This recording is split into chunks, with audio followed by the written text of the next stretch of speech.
দর্শক, আমি দাঁড়িয়ে আছি কেরানীগঞ্জ উপজেলার একটি ভোট কেন্দ্রে। আপনারা জানেন যে আজকে শুরু হয়েছে কেরানীগঞ্জ উপজেলা পরিষদ নির্বাচন। আমি যদি আপনাদের দেখাই, আপনারা দেখবেন যে এদিকে আমি রয়েছি তারাপুর ইউনিয়নের একটি কেন্দ্রে, বাংলানগর সরকারি প্রাথমিক বিদ্যালয়। আমরা যেটা দেখেছি যে সকাল থেকে প্রচুর বৃষ্টিপাতের কারণে কিন্তু আজকে সকাল থেকেই ভোটার সংখ্যা এখানে উপস্থিতি খুবই কম। আর আপনাদের যদি বলি, এখানে টোটাল ইউনিয়ন রয়েছে 12টি, যেখানে চেয়ারম্যান পদে 7 জন তারা প্রতিদ্বন্দ্বিতা করছেন এবং ভোটার সংখ্যা এই কেরানীগঞ্জ উপজেলা পরিষদে 6,04,929 জন, যেখানে কেন্দ্র রয়েছে মোট 225টি কেন্দ্র এবং এটি ঢাকা 2 এবং 3 আসন মিলে মূলত এখানে নির্বাচন হচ্ছে। ভোটাররা তারা তাদের ভোটাধিকার প্রয়োগ করছেন। আমি যদি আপনাদের জানাই, আপনি কি ভোট দিয়ে এসেছেন? আমি একটু কথা বলতে চাই একজন ভোটারের সাথে, একটু আসবেন প্লিজ।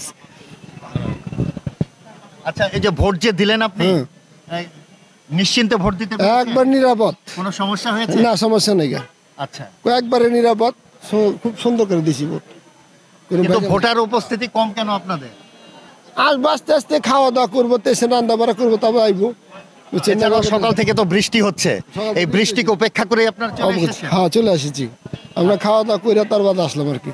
তারপরে আসবো 12টা 13টার দিকে, আইবো 12টা 1টার দিকে আসবো। দর্শক, আমরা যেটা জানলাম যে আসলে এভাবেই কিন্তু বৃষ্টিকে উপেক্ষা করেই প্রতিটি ভোটার তারা তাদের ভোট কেন্দ্রে এসে তাদের ভোটাধিকার প্রয়োগ করছেন এবং এখানে পুলিশ বাহিনীর একজন সদস্য রয়েছেন। আমরা যদি তার কাছে একটু জানতে চেষ্টা করি যে একটু কাইন্ডলি বলবেন যে এখানকার আইন শৃঙ্খলা পরিস্থিতি কেমন দেখছেন আপনি? এখানে আইন শৃঙ্খলা পরিস্থিতি স্বাভাবিক, সুন্দর পরিবেশে লোকে ভোট দিচ্ছে, কোথাও কোনো সমস্যা নাই। কিন্তু ভোটার উপস্থিতি আমরা একটু কম দেখছি। হ্যাঁ, ভোটার উপস্থিতি তুলনামূলক একটু কম, তবে স্বাভাবিকভাবে মানুষ ভোট দিচ্ছে নির্বিঘ্নে। সকাল থেকে বৃষ্টির জন্যই আর কি ভোটার উপস্থিতি কম, বেলা বাড়ার সাথে সাথে ভোটার উপস্থিতি বাড়তেছে।